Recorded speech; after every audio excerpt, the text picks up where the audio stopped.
One વિચરણની અંદર આપણે સૌ તેઓના જુદા જુદા લીલા ચરિત્રોનો આસ્વાદ છેલ્લા અઠવાડિયાથી માણી રહ્યા છીએ. એની અંદર આપણને સમજાય છે કે વર્ણી પોતે એક ચરિત્રની અંદર પણ ઘણો બધો મર્મ એ આપણને સમજાવતા રહેલા છે. કામ કરે છે એક વ્યક્તિનું આપણને દેખાય, પરંતુ એની સાથે સાથે હજારોને સુખિયા કરે એવું માર્ગદર્શન એ પણ પોતે આપણને આપી રહેલા છે.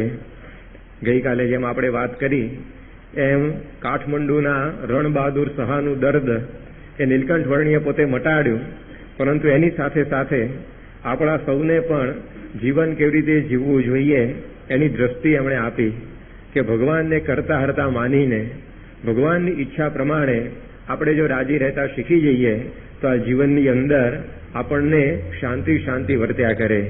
જેમ કહ્યું છે કે ચિત્ત તું ચિંતા સિદ્ધને ધરે, કૃષ્ણને કરવું હોય તે કરે. ભગવાનની ઈચ્છા પ્રમાણે આપણે આપણું જીવન મૂકી દીધું પછી કોઈ ચિંતા એ આપણે કરવાની રહેતી નથી. જેમ નાનું બાળક હોય એની માતા પિતા વગર કંઈ પણ સંભાળ રાખતા હોય છે, એવી જ રીતે આપણે પણ જ્યારે ભગવાનને આવા કરતા હરતા માની અને એમની ભક્તિ કરીએ ત્યારે અંતરની અંદર આ શાંતિ વર્તે છે. એ વાત ગઈકાલે આ રણબહાદુર સહાને શ્રીજી મહારાજે પોતે સમજાવી અને ત્યાર પછી વર્ણીએ એમની જે સુખપાલ એમની પાલખી એ બધું ઠુકરાવીને પગપાળા તીર્થયાત્રા કરવાનું ચાલુ રાખ્યું. રાજા એમને કહ્યું કે તમારું આવું કોમળ શરીર છે તો તમે આ રીતે મારી સુખપાલની અંદર બેસી અને પછી આગળ જાઓ. ત્યારે વર્ણી કહે કે અમે તો એવો નિશ્ચય કર્યો છે કે પગપાળા યાત્રા કરવી, કારણ કે એનું ફળ એ વિશેષ હોય છે. જેમ આજે પણ શિયાબાગથી બધા પદયાત્રા કરીને પધાર્યા છે અહીંયા, તો આવી રીતે વર્ણીએ પણ આવો નિશ્ચય કર્યો કે મારે આ પદયાત્રા કરી અને બધા તીર્થોની અંદર એ જવું છે. અને વર્ણી ત્યાંથી નીકળી ગયા. ત્યાંથી ફરતા ફરતા પોતે બંગદેશની અંદર પધાર્યા અને ત્યાં આગળ આપણે ગઈકાલે છેલ્લે વાત કરેલી કે સિરપુર નામના શહેરની અંદર સિદ્ધવલ્લભ નામનો એક રાજા એ પોતે રાજ્ય કરી રહેલો, અને એ વખતે આ બંગાળની પરિસ્થિતિ એ અત્યંત વિચિત્રતાઓથી ભરેલા. સિસ ઓફ મૈમનસિંહ નામનું એક પુસ્તક જામિની મોહન ઘોષ નામના લેખકે લખ્યું છે. એની અંદર એ વખતના બધા સાધુઓનું એને ચિત્ર આપ્યું છે કે એ વખતે જે બધા સાધુઓ ફરતા એ કેવા હતા, તો ગાંજા ચલમ અને આવી રીતે તમાકુ બધી ફૂંક્યા કરતા, એની સાથે પોતે પણ રાખતા. જે ગામની અંદર જતા એ પોતે તીડના ટોળાની જેમ ત્રાટકતા અને લૂંટ ચલાવતા, ચોરી કરતા. પોતાની સેવાની અંદર રહેવા માટે નાના છોકરાઓ એને પોતે ઉપાડી જતા અને આવી પ્રકારે આ ત્રાસ બધો સાધુઓએ વર્તાવેલો. એવા સમયની અંદર પૂર્વ બંગાળની અંદર આ વર્ણી પોતે પધારેલા છે. અને એ સમયમાં સિદ્ધવલ્લભ રાજા પોતે ત્યાં આગળ સિરપુર શહેરમાં રાજ્ય કરતો હતો. આ રાજા પોતે ખૂબ જ ભોળો હતો, ભાવિક હતો, એટલે કેટલાય બધા બાવાઓ એની આ ભોળપનો લાભ ઉઠાવી અને એના રાજ્યની અંદર પડ્યા પાથરા રહેતા હતા. અને રાજા પોતે એમનું બધાનું ભરણ પોષણ કર્યા કરે, કંઈ કામ ધંધો કરવાનો નહીં, એટલે બધાને ત્યાં ફાવી ગયેલું. અને એ સમયની અંદર હવે આ નીલકંઠ વર્ણી પણ વિચરણ કરતા કરતા સિરપુરની અંદર પધાર્યા અને એમનું તપસ્વી જીવન આ રાજાએ જોયું, એમનો સંયમ જોયો, એમનું બ્રહ્મચર્ય જોયું, એમની ભક્તિ જોઈ. અને એને થયું કે સાચા સાધુ તો આજે મારા શહેરની અંદર આવ્યા છે. અત્યાર સુધી આ બધાનું જે પાલન પોષણ કરતો હતો એનાથી તો આ કેટલા બધા જુદા દેખાય છે. આ એકેય વસ્તુ મારી પાસે માંગતા નથી, અખંડ ભગવાનનું ભજન ભક્તિ કર્યા કરે છે. આવી પ્રકારની સાધુતા પહેલી વાર જોઈ અને એને નીલકંઠ પ્રત્યે ભાવ વધી ગયો. જ્યારે સાચા સાધુ દેખાય ને ત્યારે ખોટાની ખબર લોકોને પડતી હોય છે. યોગીજી મહારાજ એક દ્રષ્ટાંત આપતા કે એકવાર એક રાજાએ દિવાનને કહ્યું કે આપણા બગીચાની અંદર આપણે હંસ લાવીને રાખવા છે, એટલે તમે ક્યાં એનો બંદોબસ્ત કરો. હવે હંસ તો બધા માનસ સરોવર ઉપર મળે, પણ દિવાન એવો આળસુ હશે એને એમ કે ત્યાં ક્યાં જવું લેવા માટે હંસ, એ તો બજારમાંથી 2 કાગડા લઈ આવ્યો અને પાંજરામાં પૂરી દીધા. રાજાને કહ્યું કે જો આ 2 હંસ આવી ગયા છે. રાજા કે હંસ તો ઉજળા હોય, એનો તો ધોળો વાન હોય, કાળા કેમ? રાજા અત્યારે કળિયુગ ચાલે છે એટલે અત્યારે હંસ પણ બધા કાળા થઈ ગયા છે. રાજાને થયું કે હશે કે, અને પછી એ તો બધું આવી રીતે એને ખીર ખવડાવે, પૂરીઓ ખવડાવે, અને પેલા કાગડાઓને મજા પડી ગઈ, કારણ કે માંસના લોચા ચૂંટતા હતા અત્યાર સુધી, અને એની જગ્યાએ આવું બધું સારું ભોજન મળવા માંડ્યું એટલે બધા ગેલની અંદર દિવસો પસાર કરતા હતા. એવામાં સાચા હંસ એ ઉડતા ઉડતા આ રાજાના બગીચાની અંદર આવીને સવારના પોરમાં ફરવા માંડ્યા. એક જગ્યાથી બીજી જગ્યાએ જતા હશે, અને આવો સરસ બગીચો જોયો તે પોતે ત્યાં આવીને ફરતા હતા. રાજા સવારે જાગીને જુએ છે તો આવી પ્રકારના પક્ષીઓ એની નજરે આવ્યા. એને થયું કે આ કોણ હશે, કોઈ દિવસ આવું પક્ષી તો આપણે હજી સુધી જોયું નથી. એટલે એની પાસે જઈને પૂછ્યું કે તમે કોણ છો? તો કે અમે હંસ છીએ. કે રહેવા દો, કે ગપ્પા ના મારો, કે હંસ તો ક્યારના મેં 2 વર્ષથી મારા ઘેર રાખ્યા છે. કે કેવા છે? એટલે કે સરસ મજાના આવી રીતે કાળા છે અને આવી પ્રકારે આખો દાડો કા કા કર્યા કરે છે અને હું તો રોજ એમને આવી રીતે ખવડાવું છું, રમાડું છું, જમાડું છું. ત્યારે હંસ કે કાગડા એ હશે, હંસ તો કોઈ દિવસ આ કાળા ના હોય. કે હંસ કે કાળા હોય. અત્યારે મારો દીવાન કહેતો હતો કે કળિયુગની અંદર હંસ બધા કાળા થતા હોય છે. ત્યારે એ હંસે કહ્યું કે સતયુગ હોય, કળિયુગ હોય, દ્વાપર હોય કે ત્રેતાયુગ હોય, હંસની જાત કઈ બદલાય નહીં. સતયુગમાં ધોળા, ત્રેતામાં પીળા, અને પછી દ્વાપરમાં લાલ, ને કળિયુગમાં કાળા, એવું કે એનું બદલાય નહીં. એ તો એક જ કલરના રહે અને એક જ પ્રકારની એની પ્રકૃતિ રહે. અને એમણે કહ્યું કે તમારા એ હંસ છે, તમે જે પિંજરામાં રાખ્યા છે, એને કહેજો કે મોતીનો ચારો ચરી આપે. કારણ કે હંસ હોય ને તો મોતીનો જ ચારો ચરે, બીજો કોઈ એને ચારો ફાવે નહીં. અને દૂધ એની સામે લઈ જાય તો દૂધ ને પાણી એ બધું છૂટું કરી આપે. આવી રીતે હંસની પરીક્ષા થાય. ત્યારે પછી રાજાને થયું કે આ વાત કરે છે તો લાવો ને આપણે પરીક્ષા તો કરીએ આપણા પિંજરામાં જે પૂર્યા છે એની. અને પછી મોતીનો ચારો જયારે આ કાગડાઓની સામે મૂકવામાં આવ્યો ત્યારે બધાએ મોઢું ફેરવી લીધું. કારણ કે આ મોતી તો કેમ ના ખાઈ શકાય એમનાથી. એમને થયું કે આ જો ખાઈશું તો ગળામાં હલવાઈ જશે, મરી જઈશું. એટલે ખાધા નહીં. રાજાને પાકું થયું કે આ ખોટા હંસ છે. પછી બીજી પરીક્ષા બતાવેલી એ કરી કે દૂધનું પાત્ર ભરીને એમની સામે મૂકવામાં આવ્યું તો આ કાગડાઓ પોતે કે છૂટું કરી શક્યા નહીં અને તો બધું પી ગયા કટોરો આખો, કે દૂધને પાણી છૂટા જ ના થયા. અને એ વખતે રાજાને ખબર પડી કે આ સાચા હંસ તો અત્યારે આવ્યા આપણા ત્યાં, બાકી આ ખોટાને અત્યાર સુધી 2 વર્ષ સુધી આપણે પાલવ્યા અને પછી 2 કાગડાઓ હતા એને ભડાકે દીધા અને જે નવા હંસ આવેલા એમને એને પોતાના બગીચાની અંદર રાખ્યા. ત્યારે આપણને ખ્યાલ આવે કે જ્યાં સુધી એવી સાચી સાધુતાનું દર્શન નથી થતું ત્યાં સુધી ખોટા બધા આ ગુરુઓની અંદર માણસો પ્રતીતિ લાવતા હોય છે. પરંતુ શ્રીજી મહારાજે આ પૃથ્વી પર પ્રગટ થઈને એવી સાચી સાધુતા પ્રગટ કરી કે જેને લીધે લોકોને ખબર પડે કે સાધુ કોને કહેવાય. એ વખતે એવા બધા બાવાઓ ફરતા કે જેને અંદર માણસોને જ પોતે એને સહન કરવાનું થાય. જ્યાં આગળ જાય ત્યાં આગળ બધી રસોઈઓ જ માગ્યા કરે. પેલાની બિચારાની સ્થિતિ ના હોય તો એ કાળી રોટી ધોળી દાળની રસોઈઓ, એટલે કે દૂધપાક ને માલપુડાની રસોઈ અમને જમવા જોઈએ. ગમે તેમ કરીને પણ કે તું અમારું પૂરું કર. અને આવી રીતે ત્રાસ ફરતા હતા બધા સાધુઓ ફરતા હતા. કોઈ સાધુનું રક્ષણ નહીં. પરંતુ એ સમયની અંદર મહારાજ એવા પરમહંસો બનાવ્યા કે જેને જેને લોકોને થયું કે સાધુ કોને કહેવાય. આવા કંચન કામિનીના ત્યાગી, એવા નિસ્વાદી, નિર્માણી, નિસ્નેહી સંતો જ્યારે એ વખતે ગુજરાતની પ્રજાએ જોયા ત્યારે એ બધાને થયું કે આ સાચી સાધુતા તો સ્વામિનારાયણે પ્રગટાવી. તો અહીંયા રાજાને પણ એવું જ થયું. અત્યાર સુધી જે કંઈ બધી સેવા કરતો હતો એને થયું કે આ બધી સેવા આપણી પાણીમાં ગઈ. કારણ કે સાચી સાધુના તો આ વર્ણીમાં દેખાય છે. અને ત્યાર પછી એ વર્ણીની સેવાની અંદર એમણે પોતાનો ગોપાળદાસ નામનો એક સેવક એને ત્યાં આગળ મૂકી દીધો. રાજા પોતે વર્ણીની કથા સાંભળવા બેસે, વર્ણી પણ એમને સારો ઉપદેશ આપે. જે કંઈ વસ્તુ જોઈતી કરતી હોય તો રાજા એમને પૂછે. અને આવી રીતે એકદમ આ રાજા તો વર્ણીની સેવામાં ઓતપ્રોત થઈ ગયો. એટલે આ લોકોને લાગ્યું કે આ જો વર્ણી અહીંયા વધારે રહેશે તો આપણને આ રાજ્ય ખાલી કરવાનો વારો આવશે. કારણ કે રાજા તો પછી એનો જ થઈ જશે અને એ તો કંઈ આપણી સેવા સરભરા કરશે જ નહીં. માટે ગમે તેમ કરીને આ વર્ણીને આપણે કાઢી મૂકીએ. એટલે એ લોકો એમનો જે સેવક હતો ગોપાળદાસ, એ ગોપાળદાસ ઉપર આવી રીતે અભિચાર પ્રયોગ કર્યો. પહેલા તો નીલકંઠ ઉપર બધા મંત્ર જંત્ર બધા બોલી અને અડદના દાણાના અંતે બધું નાખ્યું કે એને આવી રીતે બેભાન કરીને મારી કાઢીએ. પરંતુ વર્ણી તો પોતે ભગવાન હતા, એમની ઉપર આ મંત્ર તંત્રની શું અસર થાય.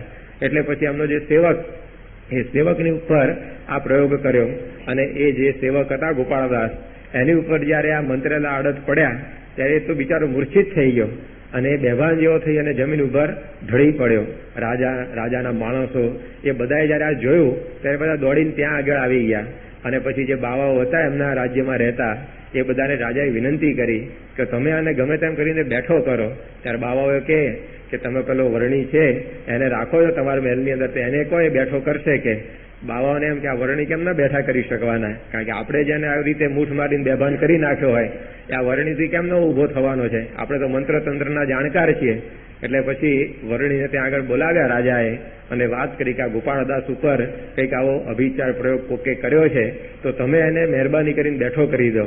અને એ વખતે નીલકંઠ વર્ણીએ એના શરીર ઉપર પોતાનું પ્રસાદીપૂત જળ છાંટ્યું અને આ ગોપાળદાસ તો પોતે મૂર્છાવસ્થામાંથી બહાર આવી ગયો અને પોતાનો આવો પ્રયોગ એ નિષ્ફળ જયેલો જોઈને આ બધા બાવાઓ ખૂબ જ અકળાયા.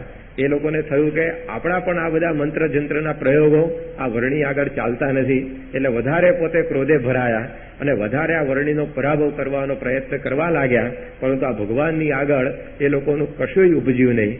એમના બધા જ મંત્ર જંત્ર જે કંઈ હતા એ બધા જ વર્ણી આગળ નિષ્ફળ ગયા. ત્યારે આપણને એ પણ આ વર્ણી સમજાવે છે કે એક ભગવાનના જો આશ્રય આપણે રહીએ તો આ મંત્ર જંત્ર ગુવા જાગરિયા એ કાંઈ આપણને કરી શકતા નથી. આ ગ્રહ પનોતી વગેરે કોઈ ભગવાનના ભક્ત હોય એને નડી શકે નહીં. આપણને વર્ણી સમજાવે છે કે આશરો જે ભગવાનનો આપણા જીવનમાં દ્રઢ હોય તો કોઈ પણ પ્રકારના મંત્ર જંત્રની અંદર એ આપણે પ્રતીતિ લાવવાની જરૂર નથી. આજે ઘણી વાર આપણા જીવનમાં એવા પ્રસંગો આવે, દેહમાં રોગ આવ્યો ઉતરતો ના હોય, અથવા તો પછી ઘરની અંદર કોઈ બીજી મુશ્કેલી હોય, ત્યારે સહેજે સહેજે માણસોનું મન લલચાઈ જાય અને એ પોતે આવા દોરા ધાગા મંત્ર જંત્ર એની પાછળ પડતા હોય છે. પરંતુ નીલકંઠ વર્ણી આપણને સમજાવે છે કે ભગવાનનો જે એક આશરો રાખીને આપણે બેસીએ તો આ ગ્રહ કાંઈ વગેરે આપણને નડી શકે નહીં. હરિજનને ગ્રહો શું કરે, જો ગ્રહ બાપડા પરવશ ફરે, રવિ ભમંતો શશી કલંકિત, રાહુ ત્યાં ધડવણો વહે, કાણો શુક્રને લુલો શનિ, બૃહસ્પતિએ સ્ત્રી ખોઈ આપની, ગ્રહનો ગ્રહ હરિતે મુજ હૃદયે, તો દીન વચન કોણ વધે. આ ભક્ત આપણને સમજાવે છે કે જો ભગવાન આપણને પ્રાપ્ત થઈ ગયા હોય, ભગવાન જેની પાસે હોય એવા ગુરુ આપણને મળી ગયા હોય, તો પછી આ બધાની આ ડર રાખવાની કાંઈ જ જરૂર નથી. કારણ કે એ ગ્રહો જે કંઈ છે લોકોને નડે છે એવી માન્યતા છે, એ ગ્રહમાં જ કંઈ ઠેકાણું નથી કે એ બધા જે ગ્રહો છે ને એ જ પોતે આવી રીતે પોતાના ઠેકાણા આવી રીતે સાચવી શક્યા નથી. રવિ ભમંતો સૂર્ય જે છે એ તો આખો દિવસ પૂર્વથી પશ્ચિમ ને પશ્ચિમથી પૂર્વ આટા ફેરા માર્યા જ કરે છે. એ બેચારાને ઠરીને ઠામ થવાનું મળતું નથી, તો આપણને કેમનો ઠરીઠામ કરી શકવાનો. પછી કહે છે કે શશી કલંકિત, એટલે કે આ જે ચંદ્ર છે એ પોતે કલંક વાળો છે, એને પણ કલંક લાગ્યું છે કે એ પણ આવી રીતે વ્યભિચારના કૌભાંડમાં સંડોવાયેલો એકવાર, તો એને કલંક બેસી ગયું છે. ત્યાર પછી વાત કરી કે શુક્ર છે એ પોતે કાણો છે અને શનિની પનોતી લોકો કહે છે બેઠી, પણ એ શનિ પોતે લૂલો છે. એ શનિ લૂલો છે ને શુક્ર કાણો છે. જે ગુરુ છે બૃહસ્પતિ એ તો પોતાની સ્ત્રી નથી સાચવી શક્યો, તે બીજાનું હું વાંચવવાનો. માટે આ ગ્રહની અંદર જ કોઈ ઠેકાણા નથી. તો કે ગ્રહનો ગ્રહ હરિતે મુજ હૃદયે, એ ગ્રહના પણ ગ્રહ એવા મહારાજ આપણને મળ્યા તો પછી દીન વચન કોણ વધે. તો પછી આ દીન વચનો આપણા જીવનની અંદર એ કહેવાના રહે જ નહીં. તો આવી પ્રકારનું એક બળ આપણે આ ભગવાનની નિષ્ઠાનું રાખવું જોઈએ. તો પછી ભગવાન એ આપણી મદદની અંદર સદાય તૈયાર રહેતા હોય છે. જેમ જેતપુરના હરજી કાપડિયા હતા, એને અણઉતાર તાવ આવેલો, એટલે ઘરના બધા બહુ ચિંતાની અંદર કે આ કેમ કરીને સાજા થાય. પરંતુ નિષ્ઠા હરજી કાપડિયાને એવી જબરજસ્ત કે શ્રીજી મહારાજ સિવાય કોઈ બીજો ઉપાય નહીં. જે કંઈ દવા દારૂ કરવાનો એ કર્યા કરે વૈદ હકીમો પાસે, પરંતુ આ મંત્ર જંત્ર દોરા ધાગા એ કશું જ કરે નહીં. એટલે આવી રીતે એમના ઘરવાળાઓ પછી એકવાર અકળાયા અને જયારે હરજી કાપડિયા સૂઈ ગયેલા ત્યારે ગામમાં કોઈક બાવ્યો આવ્યો હશે, તો એ બાવાની પાસેથી મંત્રેલો દોરો લઈ આવ્યા અને બાવાને કહ્યું કે તમે આ તાવ છે એને આવી રીતે લઈ જાઓ અને આ દોરો બાંધી દો, તમારો દીકરો જલ્દી ઉભો થાય. એટલે બાવો તો પોતે આવ્યા ત્યાં આગળ અને દોરો ખાટલાના પાયે બાંધ્યો અને પછી એ તો જતો રહ્યો. અને બન્યું એવું કે જેવો દોરો એનો બાંધવામાં આવ્યો તરત જ આ હરજી કાપડિયાનો તાવ ઉતરી ગયો. એવા એ વખત તો પ્રતીતિ આવી જાય કે નહીં કે આપણે આખો દાડો આ સ્વામિનારાયણ કર્યા કરીએ છીએ, તાવ ઉતરતો નથી અને આ ખાટલાના પાયે દોરો બાંધીને તાવ કાઢી નાખે છે, તરત આપણને પ્રતીતિ આવી જાય. પરંતુ હરજી કાપડિયાને જયારે પોતે જાગ્યા ત્યારે બધાએ કહ્યું કે જો આપણે આ દોરો કર્યો તો આ તમારો તાવ ગયો. હરજી કાપડિયાને ધક્કો લાગ્યો કે તમે મારી નિષ્ઠા અભડાઈ નાખી, કે મહારાજનો આશરો મેં આવો દ્રઢ કરીને રાખેલો, એની અંદર તમે આવી રીતે આ કલંક લગાડ્યું અને દોરો એમણે ખેંચી કાઢ્યો પાયેથી.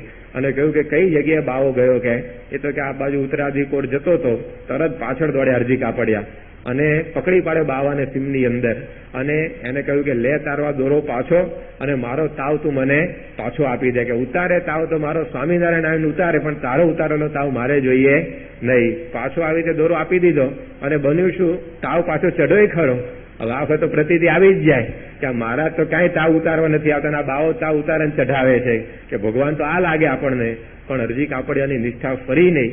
એ પોતે ઘેર ખાટલા ગોદડું ઓઢી ઊંઘીને સુઈ ગયા અને એ વખતે મહારાજ પોતે આવીને એમને દર્શન દેવા પધાર્યા અને એના શરીર ઉપર કહે છે કે હાથ ફેરવી અને એમનો તાવ બધો ઉતાર્યો. પર આ નિષ્ઠા કે શ્રીજી મહારાજ આપણને જયારે મળ્યા છે ત્યારે પછી આવા મંત્ર જંત્ર એની અંદર કોઈ પણ પ્રકારની પ્રતીતિ એ આપણને આવવી ન જોઈએ. કારણ કે જે કંઈ આપણું કરનારા છે હિત કે અહિત એ બધું કોના હાથમાં છે? શ્રીજી મહારાજના હાથની અંદર છે.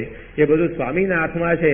તો આ વિશ્વાસ આપણે અંતરની અંદર દ્રઢ કરીને રાખવો જોઈએ. અભયસિંહ દરબારનો પણ આવો જ પ્રસંગ છે કે એમને પણ આવી રીતે તાવ આવેલો ત્યારે એમના બહેનના કહેવાથી કોઈક બાવાએ આવીને દોરો બાંધ્યો ખાટલાને પાય અને એમનો તાવ ઉતરી ગયો. અને એ વખતે ગુણાતીતાનંદ સ્વામી એમને સ્વપ્નમાં દર્શન દીધા અને સ્વામી બોલ્યા કે અભયસિંહ, સિંહ થઈને ખડ ખાધું ને, કે સિંહ થઈને ઘાસ ખાધું તમે?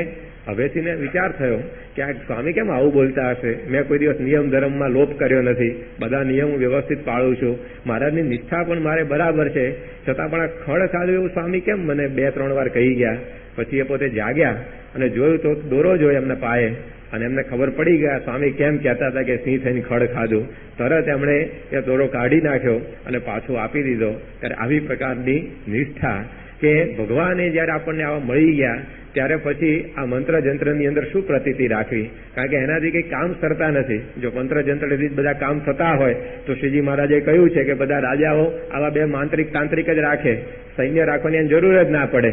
કારણ કે મંત્રથી જો માણસો જીવતા હોય મરતા હોય તો પછી સરહદ ઉપર આવા 2 તાંત્રિકો મૂકી દીધા હોય ચંદ્રા સ્વામી જેવા, તે મંત્ર ભણ્યા કરે અને દાણા ફેંક્યા કરે પાકિસ્તાની સરહદ ઉપર. આ કારગિલ ને સિયાચીનમાં બધી સૈનિકોની માથાકૂટ કરવાની જરૂર ના પડે. કેટલો બધો આપણો ખર્ચો બચી જાય. આખી ડિફેન્સ મિનિસ્ટ્રી કાઢી નાખવી પડે ભારત સરકારને. પરંતુ એવું કંઈ થતું નથી મંત્ર તંત્રથી કામ. એ તો ભગવાન જે ધારે એ બધું થતું હોય છે. મંત્રથી જો બધા તાવ ઉતરતા હોય તો પછી ડોક્ટરોને કરવાનું શું રહેતા દુનિયાની અંદર? હોસ્પિટલો દવાખાના બધું બંધ કરી દેવું પડે. પણ એવું કંઈ થતું નથી. કોક વારે તો કાગનું બેસવું ડાળનું પડવું એના જેવું થઈ જાય. એને લીધે કંઈ એનાથી જ આ બધું થયું એવું કહેવાય નહીં. કાગડો ડાળ ઉપર બેસે ને ડાળ પડે એવું કંઈ કહેવાય કે કાગડો બેઠો એટલે ડાળ પડી ગઈ? એ તો પડવાની થઈ હોય તો પડે, કે કાગડાને બેસવાથી પડતી નથી હોતી.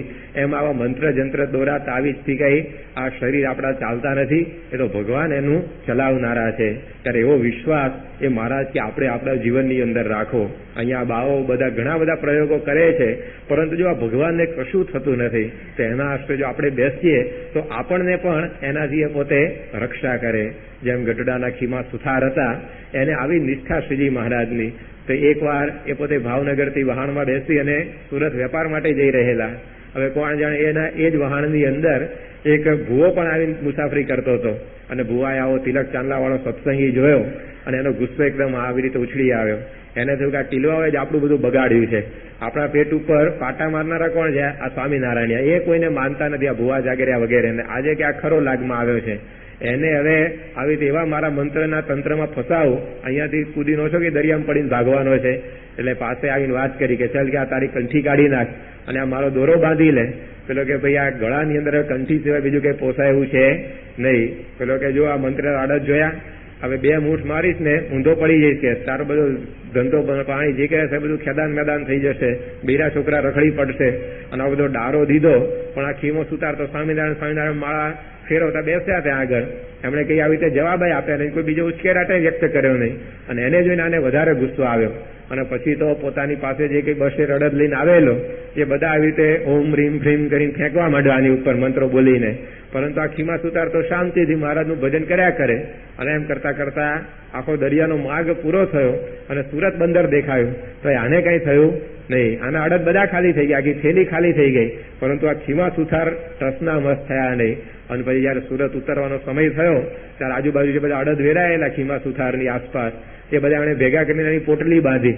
અને સુરત આવ્યું એટલે પોટલી બાંધી એ લઈને હાલવા માંડ્યો હતો. એટલે તાંત્રિકને થયું કે મારા મંત્ર અડદ લઈને ક્યાં ઉપડ્યો આવ્યા? પાછળ ગયો અને પૂછ્યું કે તમે આ ક્યાં લઈ આવો છો અડદને? કે આ કે હવે તમે બહુ આભાર મારા માટે કર્યો કહેવાય, તમે બહુ ઉપકાર કર્યો મારો. કે આ નવું સૌ શહેર હતું, મને ચિંતા હતી કે પહેલા દાળ ખાવાનું શું કરશું, કે આ બસેર અડદ આવ્યા છે, દાળ બને હવે પી જઈશ કે હું.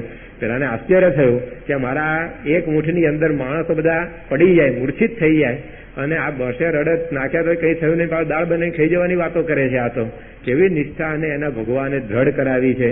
એને સત્સંગનો ગુણ આવી ગયો અને એ તાંત્રિક પછી ગઢડા પહોંચ્યો અને ત્યાં શ્રીજી મહારાજના દર્શન કર્યા. મહારાજના દર્શનથી એનું અંતઃકરણ ફર્યું અને મહારાજની પાસે એને કંઠી બંધાવી, સત્સંગી થયો. અને એટલું નહીં, આગળ જતા મહારાજના હાથે એને દીક્ષા પણ લઈ લીધી અને શૂન્યાતીતાનંદ સ્વામી એવું નામ મહારાજ એમનું પાડતની અંદર રામપુરામાં જે જૂનું મંદિર છે ને એ બંધાવેલું. ત્યારે આપણને ખ્યાલ આવે કે આ કેવી પ્રકારની ભગવાનની નિષ્ઠા, કે આવા તાંત્રિકોને પણ પરમહંસની અંદર એ લાવી દે. આવી પ્રકારના હરિભક્તો શ્રીજી મહારાજે તૈયાર કરેલા. એ વખતે આ બહુ કઠણ કામ હતું કે બધાને આ મંત્ર જંત્ર વહેમ અંધશ્રદ્ધામાંથી કાઢીને ભગવાનના વિશ્વાસે મૂકવા એ બહુ કઠણ હતું. એ વખતે ગુજરાત કેવું હતું શ્રીજી મહારાજના સમયમાં, તો લખવામાં આવ્યું છે કે ગુજરાતની પ્રત્યેક શેરીએ ભૂત થાય છે એવી માન્યતાઓ હતી. દરેક શેરીમાં કોક ને કોક બંગલાની અંદર તો ભૂત થાય જ છે એવું લોકો માનતા. ને આટલી બધી અંધશ્રદ્ધા, આટલા બધા વહેમ, આટલા બધા દોરા ધાગા બધા લોકો કરતા. એવા સમયની અંદર આવી પ્રકારના હરિભક્તો એમણે તૈયાર કર્યા. જ્યારે આપણને પોતે સમજાવે છે કે જેને ભગવાનનો આશરો હોય એને કોઈ બીજા ગ્રહ વગેરે કઈ નડી શકતા નથી, કારણ કે તો બધા ભગવાનની આજ્ઞામાં રહેનારા છે. આ સૂર્યચંદ્ર કોની આજ્ઞાથી ફરે છે? એ ભગવાનની આજ્ઞાથી ફરે છે. હવે એવા ભગવાનનો જયારે આપણને આશરો થયો છે ત્યારે પછી આ પનોતી ગ્રહ વગેરેથી કઈ આપણે ડરવાનું હોય નહીં. જેમ ખીમા વાઘની પત્ની એકવાર એમના ઘરમાં બેઠેલા અને ગુજરાતનો બ્રાહ્મણ ફરતો ફરતો એમના ત્યાં જઈ પહોંચ્યો અને આ પત્ની એકલા હતા, એને ખબર પડી ગઈ. એટલે પછી એને વાત કરી આખીમાં ડોબરિયાની પત્નીને કે ભાઈ તમારા આવી રીતે ધણી છે એને તો હવે બહુ ખરાબ દેશકાળ આવવાના લાગે છે. ત્યાંની પત્નીએ પૂછ્યું કે કેમ આવી વાત કરો છો? તો કે આ તમારો જે ધણી છે ને એને તો હવે શનિની પનોતી 7.5 લોઢાના પાયે બેસવાની છે. તે આખીમાં ડોબરિયાની પત્ની કે એમાં શું થાય? પછી કે એમાં તો તમારા ધણીને ગામત્રા કરવા પડે. એ ગામો ગામ ભટકે ને ત્યાર માંડ એ દાણા ભેગો થાય અને આટલું બધું કષ્ટ એને સહન કરવાનું હવે આવવાનું છે કે આવી બધી પનોતી શનિની બેસશે. તો એની પત્ની કે એમાં પછી શું કરવાનું એનાથી મુક્ત થવા? કે તમારે આટલા હોમ કરાવવા પડે, આટલા હવન કરાવવા પડે, આવો મારો દોરો બાંધવો પડે, આટલી શનિની વીંટી કરાવવી પડે. આ બધું જો તમે મને કરી આપો તો હમણાં હું આ પનોતી ભગાડી આપું કે એને ગામત્રા બધા જ મટી જાય. ત્યારે એની પત્નીએ કહ્યું કે જુઓ કે હમણાં હું મારા ધણીને ભાત ને રોટલો ખેતરમાં આપી આવી છું, તે તો ખાઈ નિરાતે ઝાડ નીચે ઊંઘી ગયો હશે. અને શનિની પનોતી હાડાહાથની તો લોઢાના પાયે તને બેઠી લાગે છે કે ગુજરાતમાં ખાવા ના મળ્યું તો ટપણાતો છે કે અહીંયા કાઠિયાવાડ સુધી લાંબો થયો છે, માટે આ લબાજા તારા ઉપાડ નહીં તો ગામમાં જો ખબર પડશે ને લાકડીએ મારીને બધા બહાર કાઢી મૂકશે. પેલો કે બેન તમે સ્વામિનારાયણ છો? કે હા. કે આ પેલું જ ઘર ખોટું આવ્યું ને કે અહીંયા કોઈ દાડ જવાય નહીં, કારણ કે આને ગ્રહ ફનોતી કાંઈ અડે નહીં સ્વામિનારાયણનો જે થાય એને. તો આવી પ્રકારની એક આ બાઈની અંદર પણ નિષ્ઠા. હવે આ બાઈ માણસે ક્યાં કઈ શાસ્ત્રો ભણેલા, પણ જો આ ભગવાનની આવી નિષ્ઠાના બળે આ બધા હરિભક્તો એ જીવન જીવતા તો એમનો વાળ પણ શ્રીજી મહારાજે વાંકો થવા દીધો નથી. આપણે પણ જો આવી નિષ્ઠા રાખીએ તો મહારાજ અને સ્વામી અખંડ આપણી રક્ષામાં પણ રહે. પણ જો આશ્રમમાં પોલ હોય તો ભગવાને કે કૂટવા દે ને એની રીતે કે દોરા બાંધવા દો, પછી જ્યાં કંઠી રાખશે ત્યારે આપણે મદદ કરવા જઈશું. કારણ કે આવું જો પોલ હોય આશ્રમની અંદર તો પછી ભગવાનને સંત પણ અસહાય થઈ જાય. પણ એક આપણે આશરો રાખીને જો બેસી રહીએ તો ભગવાન પોતે હંમેશા આપણી રક્ષાની અંદર બેઠા છે. તો આપણે આ પ્રકારે આ ભગવાનની નિષ્ઠા રાખવી. જ્યારે આપણને આવા મહારાજ મળ્યા છે, એના ધારક સંત પ્રમુખ સ્વામી મહારાજ મળ્યા છે, તો કરતા અર્તા બધા એ છે, જીવન બધું આપણું ચલાવનારા એ છે, આપણો વ્યવહાર સુધારનારા પણ એ છે. આવી નિષ્ઠા એ જો આપણે દ્રઢ રાખીએ તો પછી ભગવાન આપણને પણ મદદ કરે. પ્રથમના 72ના વચનામૃતમાં મહારાજે કહ્યું કે આવી જે દ્રઢ નિષ્ઠાવાળો હોય તો ભગવાન પણ પોતે આવી રીતે એનું ભૂંડું કરી શકે નહીં. તો પછી આ કાળ કર્મ માયા ગ્રહ પનોતીને તો શું વાત કરવી?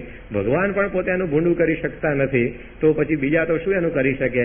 માટે આવો એક સમર્થ આશરો જયારે આપણને થયો છે ત્યારે કોઈનો પણ ડર એ આપણે રાખવો નહીં. જેમ નિષ્ઠાનંદ સ્વામીએ લખ્યું કે ડર ન રહ્યો બીજા દેવનો ગ્રહ્યો હરિએ હાથ. ભગવાને હવે આપણો હાથ પકડી લીધો તો પછી આ બીજા દેવતાઓ કોઈ એનો કઈ ડર રાખવાની જરૂર નથી. એનો તિરસ્કાર નહીં અને ડર પણ નહીં. આપણને આ મહારાજને સ્વામી એવા સર્વોપરી મળ્યા છે અને એમની કંઠી આપણે ધારણ કરી છે તો બસ એની અંદર આપણે વિશ્વાસ રાખીએ તો સર્વ પ્રકારે આપણી બધી રક્ષા થતી હોય. જેમ પેલી બકરી એક સિંહના પગલાના આશરે બેસી રહી. એકવાર એક બકરી જંગલમાં ચરવા ગયેલી અને ચરતા પોતે ભૂલી પડી ગઈ. સાંજ પડી ગઈ અને એને થયું કે હવે આ ઘેર પહોંચે એવું નથી અને રાત્રે તો બધા જંગલી પશુઓ બધા ફરવા નીકળશે ને આપણને ફાડી ખાશે અને પોતે ભયમાં આવી ગઈ. પણ એ વખતે એની દ્રષ્ટિ જમીન ઉપર પડી તો ત્યાં આગળ એક સિંહનું પગલું જોયું એણે અને સિંહના પગલે એ પોતે જઈને બેસી ગઈ અને પોતે ત્યાં બેઠેલી. એની અંદર જ એક વરુ આવ્યું ફરતું ફરતું અને આ બકરીને ખાવા તૈયાર થયું. ત્યારે બકરીએ કહ્યું કે જો ભાઈ તારે મને ખાવી હોય તો ખા, મને કઈ વાંધો નથી, પણ હું આ સિંહના પગલે બેઠી છું, સિંહના આશ્રય શું, તારે જે કરવું હોય તે કર. વરુને થયું કે હવે આને મારીશું, પાછું આ સિંહના પગલે બેઠી છે તો મારે સિંહની જોડે વેર બંધાશે અને સિંહ તો મને પૂરી જ કરી નાખશે, માટે કે જવા દો, બીજું બકરું આપણે ગોતી લઈશું, કઈ માથાકૂટ કરવી નથી. વરુ જતું રહ્યું. થોડોક સમય પસાર થયો અને ત્યાં આગળ વાઘ ફરતો ફરતો આવ્યો અને વાઘને જોયું તો આ બકરી બેઠેલી, સીધો એ પોતે ત્યાં આગળ એની ઉપર તરાપ મારવા તૈયાર થયો. ત્યારે બકરીએ કહ્યું કે જુઓ વાઘભાઈ, તમારે મને મારવી હોય તો મારી કાઢો, મને કઈ વાંધો નથી, પણ હું આ સિંહના પગલાના આશરે બેઠી છું. અને વાઘે જોયું તો સિંહનું પગલું ખરેખર હતું. એને થયું કે હવે આને હું મારીશ તો વળી પાછું મારે સિંહના સાથે વેર થશે, કારણ કે આ તો સિંહ એની ચોકીની અંદર રહ્યો છે, એના પગલે આ બેઠી છે, માટે જવા દો કે આપણે કોઈક બીજો શિકાર ગોતી લઈશું. સિંહ આ વાઘ પણ એમને એમ જતો રહ્યો અને એમ કરતા કરતા સમય પસાર થયો ને તો ખરેખર સિંહ ફરતો ફરતો ત્યાં આવી ગયો. હવે આને શું કહેવું, આ તો પોતે ખાવા માટે તૈયાર થઈ ગયો બકરીને. ત્યારે બકરીએ કહ્યું કે જુઓ કે હું તો છે ને આ તમારા પગલાના આશ્રય અત્યાર સુધી બેઠેલી, મને વાઘ આવ્યા, વરુ આવ્યા મારવા, પણ એ તમારું પગલું જોઈને જતા રહ્યા, હું તમારા આશ્રય બેઠી છું, હવે તમારે જે કરવું હોય તે કરો. સિંહ રાજી થઈ ગયો. સિંહને થયું કે બકરીને મારા પગલાનો પણ વિશ્વાસ, હું તો મૂર્તિમાં નતો જ નહીં, પણ મારા પગલાની અંદર પણ એને આટલો બધો વિશ્વાસ હતો. એને કહ્યું કે ચાલો કાંઈ વાંધો નહીં. હાથીને બોલાવ્યો. સિંહ તો જંગલનો રાજા, એટલે હાથી તો તરત એનો આજ્ઞા થઈ એટલે હાજર થઈ ગયો અને હાથીને કહ્યું તું બેસી જા, કે બકરીને કહ્યું તું એની ઉપર બેસી જા. અને પછી હાથીને એડ્રેસ આપ્યું બકરીનું કે હવે એના ઘેર તમે એને પહોંચાડી આવો. અને હાથી ઉપર બેઠી બેઠી બકરી એના ઘેર પહોંચી. એ બધા લીલા પાંદડા જે ઝાડના ઉગ્યા હોય કૂંપણો એ ખાતી ખાતી આમ તેમ નજર ફેરવતી આમ હાથી ઉપર બેસીને ઘેર પોતે પહોંચી. ત્યારે ઘરવાળા આશ્ચર્યમાં પામી ગયા. હાથીની સવારી ઉપર તો આપણા કુટુંબમાં જ્ઞાતિમાં પહેલી બેઠી હશે કે અત્યાર સુધી હાથી ઉપર બકરી ચડી એવું જોયું નથી. તો અજા સિંહ પ્રસાદેન આરૂઢા ગજ મસ્તકે, સિંહની કૃપા થઈ ગઈ તો બધા ભયથી રક્ષા તો થઈ, પણ વળી પાછી હાથીની સવારી પણ કરવા મળી ગઈ. એમ આવા બળવાનનો આશરો જયારે આપણને થયો છે શ્રીજી મહારાજનો અને પ્રમુખ સ્વામીનો, તો એના આશરે બેસી રહીશું તો આ કાળ કર્મ માયા કે કોઈ આપણા આવી રીતે બગાડવા સમર્થ થતા નથી. એ બધા જ દૂરથી પગે લાગીને જતા રહે કે ભાઈ આ તો મહારાજ ને સ્વામીના આશરે જ, હાલો આપણું અહીંયા કામ નથી, બીજા ઘણા છે દોરાવાળા, ત્યાં જઈએ, અને એમ કરીને બધા દૂરથી જ વિદાય થઈ જાય. તો આવી પ્રકારની આ નિષ્ઠાની વાત એ વર્ણી આપણને સમજાવે છે. તો આપણા જીવનની અંદર પણ આવો આશરો એ આપણે દ્રઢ રાખો. અને આ રીતે આ બધા બાવાઓ ઘણું બધું મથ્યા આ બધા મંત્ર જંત્રના પ્રયોગોથી વર્ણીને પરાસ્ત કરવા, પણ એમનું એક ત્યાં આગળ કશું વળ્યું નહીં અને બધા પાછા પડ્યા. અને એ વખતે રાજાને થયું કે આ વર્ણી પોતે આવી પ્રકારના એ ભગવાન જ હોવા જોઈએ, કારણ કે આ જે બધા આવા બધા બાવાઓ હતા એનાથી પણ એમનો પરાભવ થતો નથી. તો આ પુરુષોત્તમ સાક્ષાત એ મારા આંગણે પધાર્યા છે. અને રાજા પોતે વર્ણીના પગની અંદર પડી ગયા અને ઘણી બધી કિંમતી વસ્તુઓ, વસ્ત્રો, ઘરેણા આ તે બધું જ લઈ અને પોતે વર્ણીને આપવા તૈયાર થયા. વર્ણીને કહ્યું કે આ બધું જ તમે રાખો, આ બધા આભૂષણો તમે પહેરજો, ઘરેણા તમે ધારણ કરજો, વસ્ત્રો કિંમતી બધા પહેરજો. ત્યારે વર્ણીએ કહ્યું કે અમે તો ત્યાગી છીએ અને ત્યાગીને કે આવી કિંમતી ભેટ સોગાદો હોય નહીં, ત્યાગીને કઈ શણગાર સજવાના હોતા નથી. તો એ વાત ત્યાં આગળ વર્ણીએ આ રાજાને સમજાવી. ત્યાગીનો ધર્મ શું કહેવાય? ત્યાગી તો આ રીતે ઘેરુના કપડા એ પોતે ફરીને વિચરતા હોય, એને કોઈ આભૂષણોની અંદર, ઘરેણાની અંદર, સારા વસ્તુઓની અંદર કોઈ મમતા ના હોવી જોઈએ. એ વર્ણીને જયારે આવી રીતે આ સમજાવવામાં આવ્યું રાજાને, ત્યારે રાજાને આશ્ચર્ય થયું કે બીજા બધા ત્યાગીઓ તો સામેથી આવું બધું માગે છે, જ્યારે આ વર્ણીને તો આપણે સામેથી આપીએ છીએ છતાં પણ એ ઠુકરાવી દે છે. સાચી સાધુતા એને આ વર્ણીમાં ફરીવાર દેખાય કે આ વર્ણીને સામેથી આપવા છતાં પણ એ ત્યાગ કરે છે. અને અત્યાર સુધી બીજા તો જે આવ્યા એ બધું માગ જ કરતા હતા કે આ વસ્તુ આપો, ફલાણી વસ્તુ આપો. ત્યારે આવો મહિમા એ વર્ણીનો એમને સમજાયો અને સાચો ત્યાગી એ કોને કહેવાય એ પણ સમજાયો કે ત્યાગી તો એ કે જેનો શણગાર એ ભગવાનની ભક્તિ હોય, ધર્મ એ એનું આભૂષણ હોય, જ્ઞાન છે એ પોતે એના બધા ઘરેણા હોય, તો એવા શણગારથી શોભતો એ સાધુ કહેવાય. બાકી સાધુ થઈને આવા સોનાની ચેનો પહેરતા હોય ને હાથમાં ઘડિયાળો બાંધતા હોય ને ચાકડીઓ બધી સોનાની ચાંદીની પહેરતા હોય ને કિંમતી બધા વસ્ત્રો પહેરતા હોય રેશમી વગેરે, તો એ કંઈ સાધુનું લક્ષણ નહીં. સાધુ તો આવી પ્રકારનો એ સાદો હોવો જોઈએ. તો આ વર્ણીએ એનો ધર્મ સમજાવ્યો અને પછી વર્ણીએ કહ્યું કે તમારે જો અર્પણ કરવું હોય તો ત્યાગીને તો આપણે આપણું પોતાનું મન અર્પણ કરવું જોઈએ. એવા ગુરુ હોય એ ગુરુને આવી ભેટ સોગાદો અર્પણ કરવાની નથી હોતી, પણ ગુરુને તો આપણું મન એ આપણે અર્પવું જોઈએ. તો એ વાત આપણને આ વર્ણી સમજાવે છે કે જ્યારે એવા ગુરુ આપણને મળે ત્યારે ગુરુને અર્પણ કરવા જેવી વસ્તુ હોય ને એ છે આપણું મન. કારણ કે ભગવાન અને સંતને જે કંઈ આપણે આ લોકનું આપીએ તેમાં તો એમને શું પ્રાપ્ત થવાનું? કારણ કે એ બધું એમણે જ સર્જેલું છે. હવે એનું જ એને આપવાની અંદર એ કંઈ રાજી ના થાય. પરંતુ આપણું મન અર્પીએ તે મનની અંદર જે બધો મેલ છે કાઢીને એમાં ભગવાન પોતે પ્રગટ કરી દે. સંસ્કૃતના જેમ એક શ્લોકમાં લખ્યું છે કે રત્ના કરસ્તવ ગૃહમ ગૃહિણી ચ પદ્મા કિમ દેયમ ભવતે જગદીશ્વરાય રાધા ગૃહિત મનસે અમનસે ચ તુભ્યમ દત્તમ નિજ મન સદિદમ ગૃહાણ.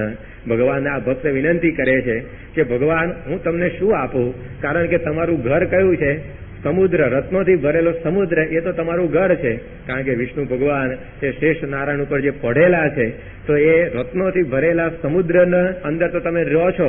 તો હવે તમારી પાસે તો કેટલા બધા રત્નો છે. તો હું જે કંઈ તમને આપીશ સોનું ચાંદી વગેરે તો એ તો તમારી પાસે જ એની આગળ કંઈ બહુ મોટું ના કહેવાય, અલ્પ કહેવાય. માટે એ પણ તમને આપી શકાય એવું નથી. વળી ગૃહિણી છે પદ્મા, વળી લક્ષ્મી તો તમારી પત્ની છે. હવે હું લક્ષ્મી પણ આપું તમને, પણ એ તો તમારા ઘરમાં જ પહેલેથી આવીને બેઠી છે, તો એ પણ કંઈ તમને આપી શકાય એવું નથી. રત્ના કરસ્તવ ગૃહિણી છે પદ્મા કિમ દેયમ ભવતે જગદીશ્વરાય. હે ભગવાન તમને મારે શું આપવું? આ લોકનું તો બધું જ તમે આપેલું છે અને બધું જ તમારી પાસે અનંત ગણું છે. પરંતુ એમણે કહ્યું એ ભક્તે કે ભગવાન મને ખબર છે કે રાધા ગૃહિત મનસે અમનસે છે તુભ્યમ, કે તમારું મન છે ને એ તમારા ઉત્તમ ભક્ત એ રાધા ચોરી ગયા છે. એટલે તમે મન વગરના બની ગયા છો. હું તમને મારું મન આપી દઉં છું, મારું મન તમે રાખજો. તો ભગવાન અને સંતને આપણે આપણું મન સોંપવાનું હોય છે. બાકી આ લોકના પદાર્થોની તેમને કઈ ઈચ્છા જ નથી. આજે સ્વામી આગળ આવીને તમે પદાર્થોના ઢગલા કરો, પણ એમને તો કાંઈ ભોગવવાની ઈચ્છા રહી જ નથી. એ કાંઈ આવી રીતે એની અંદર લોભા એવા નથી. પરંતુ એવા સંતને આપણે આપણું મન અર્પણ કરી દેવાનું. અને મન અર્પણ કરવાનું એટલે શું? કે એવું શું મગજ ખોલીને કાઢીને અર્પણ કરાય છે? પરંતુ મન અર્પણ કરવું એટલે એમના વિચાર પ્રમાણે આપણા મનની અંદર બધા વિચારો આવે તે મનને અર્પણ કર્યું કહેવાય. આપણને જોવાનો વિચાર થાય કંઈક, પણ એ શું જોવું? તો કે સ્વામીનો જે વિચાર એ પ્રમાણે આપણે જોવાનું. સ્વામી આપણને જે જોવાનું કહેતા હોય એ જોવાનું. આપણને ખાવાનો વિચાર આવે પણ શું જમવાનું? તો સ્વામીની જે આજ્ઞા છે એ પ્રમાણે જમવાનું. આપણને ફરવા જવાનો વિચાર આવે પણ ક્યાં ફરવા જવાનું? તો સ્વામીએ જે રીતે આજ્ઞાઓ કરી છે ત્યાં આગળ આપણે નિયમમાં રહીને ફરવું. તો આ રીતે આપણા મનના વિચારો કે આપણા ગુરુના વિચારો પ્રમાણે કરીએ ત્યારે પછી મન અર્પણ કર્યું કહેવાય. સ્વામીશ્રીએ એકવાર વાત કરેલી કે યોગીજી મહારાજના વિચારથી મારો વિચાર ક્યારે પણ જુદો પડ્યો નથી. તો આ જો મન અર્પણ કરીને પોતે ફરે છે. યોગીજી મહારાજ અને શાસ્ત્રીજી મહારાજને એમણે પોતાનું મન એ સંપૂર્ણ અર્પણ કરી દીધેલું છે. ત્યારે આપણે પણ આ વર્ણી સમજાવે છે કે ગુરુને રાજી કરવા હોય તો એ કંઈ આવી ભેટ સોગાદો અર્પણ કરવાથી રાજી થતા નથી. એ આપણી સેવા અંગીકાર કરતા હોય છે કે જેથી આપણે વૃદ્ધિ પામ્યા સત્સંગની અંદર. પરંતુ ખરેખર જો અર્પવાનું હોય એ તો છે આ મનનું અર્પણ વિધિ. એ જો અર્પણ કરીએ તો પછી આ ભગવાનને સંત રાજી થઈ જાય. એની આજ્ઞા પ્રમાણે આપણા મનને વાળીએ તે પોતે કૃપા દ્રષ્ટિ આપણી ઉપર કરતા હોય છે. જેમ ગુણાતીતાનંદ સ્વામીએ પોતાનું મન એ શ્રીજી મહારાજની અંદર હોમી દીધું. મહારાજે જેમ એમ પદે તૈયાર થઈ ગયા. જયારે જુનાગઢ સંતો મૂકવાના હતા ત્યારે ત્યાં કોઈ જવા તૈયાર ના થાય. કારણ કે ગીરનું પથ્થરિયું પાણી અને એ જો આવી રીતે પચ્યું તો પચ્યું, નહીં તો હાથ પગ દોરડીને પેટ ગાગર જેવું કરી નાખે. વળી ત્યાં આગળ કોઈ ખાવા પીવાના ઠેકાણા નહીં. પથ્થર વડે મંદિરનો પથ્થર ભાંગવો પડે. જયારે પથ્થર બધા મંદિરમાં ચડાવવાના હોય તો પેલી કરવત કે વેરણ્યું એવું કાંઈ જ નહીં. એ પથ્થરને અફાડીને પથ્થરને તોડવાનો. આવી પ્રકારની કારમી બધી વિકટ પરિસ્થિતિ. હવે ત્યાં કોણ જવા તૈયાર થાય?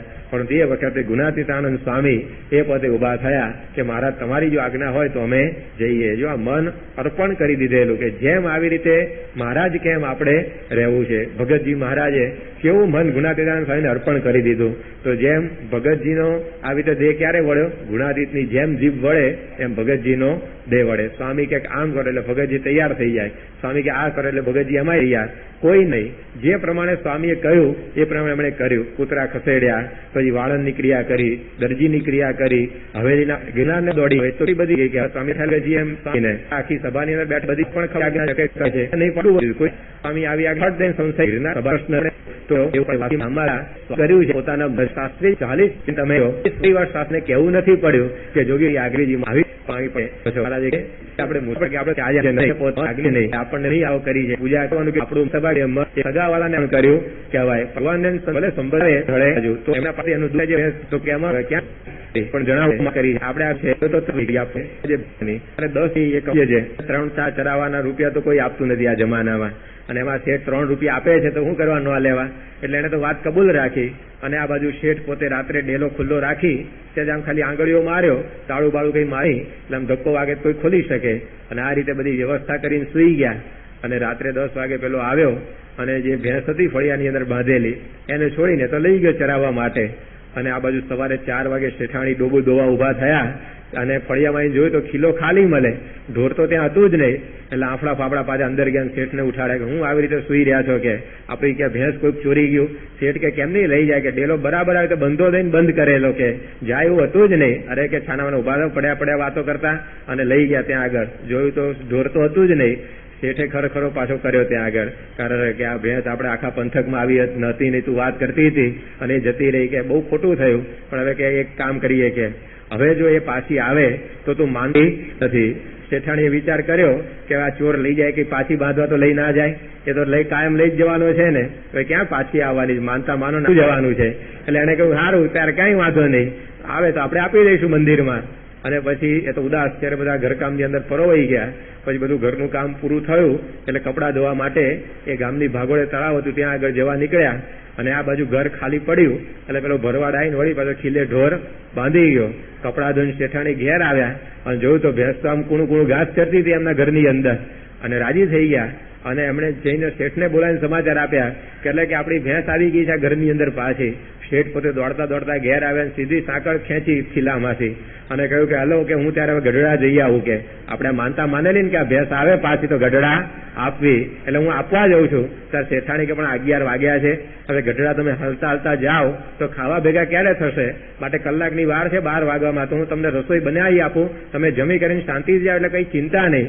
શેઠને વિચાર થયો કે હું આ કલાક રોકાઈશ અને એમાં આની જો પાછી બુદ્ધિ ફરશે ને તો આપવા જવા નહીં દે. એના કરતા હાલો અત્યારે ભૂખ્યા પણ ત્યાં મહારાજની સેવા તો થઈ જાય આપણાથી. અને અર્પણ પોતે કરી દીધી. ત્યારે જો આ મન મહારાજને અર્પણ કરેલું, પોતાની પત્નીની સાથે રહેતા હતા પણ મન અર્પણ કોને કરેલું? શ્રીજી મહારાજને. પછી એ ભેંસ અર્પણ કરીને પાછા રહ્યા તો શેઠાણીની સાથે કે આમ જા હવે તમારે રહેવું નથી ભેગા, મહારાજની સેવામાં આડા આવો છે ને એવું કઈ કર્યું નહીં જમાલ. પરંતુ જયારે પસંદગી કરવાની આવી ત્યારે એ પોતાનું મન જુઓ શ્રીજી મહારાજને અર્પણ કરેલું આપણને દેખાયું. એમ આપણે પણ આ સત્સંગ કરીએ છીએ તો જયારે સત્સંગ અને સ્વામી અને આ વ્યવહારની પસંદગી આવે ત્યારે જો આપણું પલ્લું સ્વામી બાજુ ઢળે તો સમજવું કે મન એમને અર્પણ કર્યું છે. સભાનો ટાઈમ થયો હોય અને સરસ મજાની ટીવી સિરિયલ ચાલતી હોય એ વખતે, તો એ વખતે ભાઈ ખબર પડે કે હવે મન કોને અર્પણ કર્યું છે? આ ટીવીની સિરિયલને અર્પણ કર્યું છે કે સ્વામી બાપાને આપણે અર્પણ કર્યું છે? એ વખતે આ પરીક્ષા આપણી થઈ જાય. જયારે આવી પ્રકારે આપણે અહીંયા સેવામાં આવવાનું હોય કંઈક પ્રસંગે અને એ જ વખતે આમ એવી રસાકસી ભરી મેચ આવે ઇન્ડિયન પાકિસ્તાનની, તરત ખબર પડી જાય કે મન કોને અર્પણ કરી જાય, તેંડુલકરને કે પછી પ્રમુખ સ્વામી મહારાજને. હવે એ વખતે આપણી પરીક્ષાઓ બધી થાય. આમ તો બધો સત્સંગ કરી છે બહુ વાંધો આવે નહીં, પણ આવા પ્રસંગે ખબર પડે કે મન આપણે કોને અર્પણ કર્યા છે. ત્યારે આવું મન અર્પણ કરવાનું એ વર્ણિયા રાજાને સમજ આવે છે. કારણ કે આવા સાધુને મન અર્પણ કરવાની અંદર ફાયદો જ છે. ભગવાન અને સંતને જયારે આપણે મન અર્પણ કરીએ ને, મનના બધા મેલ કાઢીને એ પોતે આપણા મનની અંદર ભગવાન ભરી દે. એવા શુભ સંકલ્પોથી આપણું મન એ પોતે સભર કરી દેતા હોય છે. અંતરની અંદર સુખ વર્તે એવી સમજણ એ પોતે આપણા મનની અંદર મૂકી દે તો એ ભગવાનને સંતને મન અર્પણ કરવામાં ફાયદો છે. કારણ કે રિપેરિંગ કરી આપે બધું જ. એની અંદર જે કઈ કાટમાળ ચડી ગયો ને બધો કે જેને લઈને આપણને આ બધા દુઃખ થાય છે, આ દુઃખ શેના છે? સ્વામી એ કહ્યું વાતમાં કે દેહના દુઃખ બહુ થોડા છે અને મનના દુઃખ ઝાઝા છે. આપણા જીવનની અંદર દેહના દુઃખ બહુ થોડા આવે છે, પણ મનના દુઃખ એટલા બધા આપણને હેરાન કર્યા કરે છે. તે મન સ્વામીને પણ કરી દઈએ તો બધું એ પોતે એને સાફ કરી અને આપણને અખંડ સુખિયા કરી નાખે. ત્યારે ત્યાગીને શું અર્પણ કરવું એ અહીંયા વર્ણી રાજાને સમજાવે છે કે આ તમારી ભેટ સામગ્રીની તો મારે કંઈ જરૂર નથી, પરંતુ આવા જ્યારે સાધુ તમને મળે ત્યારે એને મન આપણે અર્પણ કરવું જોઈએ. અને આ સિરપુરનો સિદ્ધ વલ્લભ એણે પણ આ વાત ધારી લીધી એના મનમાં અને વર્ણીની મૂર્તિમાં પોતાનું મન બધું પરોવી દીધું અને એમણે પોતે આ વર્ણીને જ પોતાના ઈષ્ટદેવ તરીકે સ્વીકાર્યા અને એમણે કહ્યું કે તમે હવે અહીંયા કાયમ રોકાઈ જાઓ. હવે તમારા સ્વરૂપની મને પૂર્ણ પ્રતીતિ આવી ગઈ છે, માટે તમે અહીંયા એ મારા રાજ્યની અંદર કાયમ માટે રોકાઈ જાઓ. ત્યારે વર્ણીએ પોતે આવી રીતે ત્યાં આગળ એમની આ વાત સ્વીકારી નહીં. વર્ણીએ કહ્યું કે તમારા જેવા તો ઘણા મુમુક્ષુઓ હજી મારી રાહ જુએ છે. ઘણા બધા મુમુક્ષુઓ હજી તો આવી રીતે સાચો માર્ગ આવી રીતે પામ્યા વિના આ બધા અસાધુઓની અંદર ભટક્યા કરે છે, એ બધાને મારે ઉગારવાના છે. અને એમ કરીને વર્ણી એ પોતે ત્યાંથી નીકળે છે અને એટલું પોતે રાજાને કહે છે કે આ મૂર્તિની અંદર તમારી વૃત્તિ જોડેલી રાખજો તો તમારું કલ્યાણ થશે. અને આ રીતે રાજાને પણ આવો સદુપદેશ આપ્યો, સંતની વિકતિ સમજાવી, સાથે સાથે એવા ગુરુ પ્રાપ્ત થાય ત્યારે શું કરવું એ પણ એ વર્ણીએ પોતે સમજાવ્યું અને પોતે ત્યાંથી વિદાય થયા. આ સિદ્ધ વલ્લભે જીવા ત્યાં સુધી આ મહારાજની મૂર્તિનું ભજન કર્યા કર્યું હશે તો પછીનો એમનો જન્મ એ એમને બોટાદની અંદર એ શિવલાલ શેઠ તરીકે પ્રાપ્ત થયો અને ગુણાતીતાનંદ સ્વામીના એવા અનન્ય સત્સંગી પોતે બન્યા. બંગ દેશમાંથી બોટાદની અંદર પોતે આવી ગયા અને આ સત્સંગનો એમને આવો યોગ પ્રાપ્ત થયો અને એવા નિષ્ઠાવાન સત્સંગી એ પોતે બનેલા, જેના ઘણા બધા પ્રસંગો એ આપણે જાણીએ છીએ કે એમને એવો સંયમ, એમની એવી ભક્તિ, એમને એવો કથા વાર્તાનો ઈશક, એ બધું એમના જીવનની અંદર આવા પૂર્વજન્મના સંસ્કારને લીધે એ બધું ઉદય થઈ ગયું. ગુણાતીતાનંદ સ્વામી એમને ભેટી ગયા અને આવી પ્રકારે એ આદર્શ સત્સંગી એ આપણા સંપ્રદાયની અંદર થયા. ત્યારે ભગવાન અને સંતનો આવો જો અલ્પ સંબંધ થયો હોય ને એ પણ ક્યારેય એળે જતો નથી. સ્વામી એમની વાતોમાં લખ્યું છે કે ભગવાન અને આવા ગુણાતીત સંત જે ઝાડના છાંયે બેસે એ ઝાડનું પણ કલ્યાણ થાય, જે આવી રીતે ઝાડનું ફળ ફૂલ જમે એનું પણ કલ્યાણ થઈ જાય, જે પશુનું આવી રીતે દૂધ એ પોતે અંગીકાર કરે એની પણ સદગતિ થતી હોય. કલ્યાણ થાય એટલે કે એને બીજો જન્મ આવો સત્સંગમાં પ્રાપ્ત થાય અને એ સત્સંગ કરીને અંતે એ ભગવાન અક્ષરધામની અંદર પહોંચી જાય. ત્યારે આ ભગવાનનો અને સંતનો સંબંધ એ થોડોક સમય પણ જો આપણને થઈ જાય ને તો પણ એની અંદર અંતે આપણું આવું ઘણું બધું શ્રેય થતું હોય છે. જેમ આગળ વાત આવશે કે વેંકટાદ્રીની અંદર આવી રીતે ત્યાં આગળ જે કદાચ બધા વન પર્વતો છે એમાં રતો બસ્યો નામને ખવીસ એ નીલકંઠ વર્ણીને ભેગો થઈ ગયો. તે રતો બસ્યો પણ એનો એ ખવીસનો જે પડી ગયો ત્યાર પછી એ સત્સંગની અંદર પોતે જન્મ ધારણ કરી અને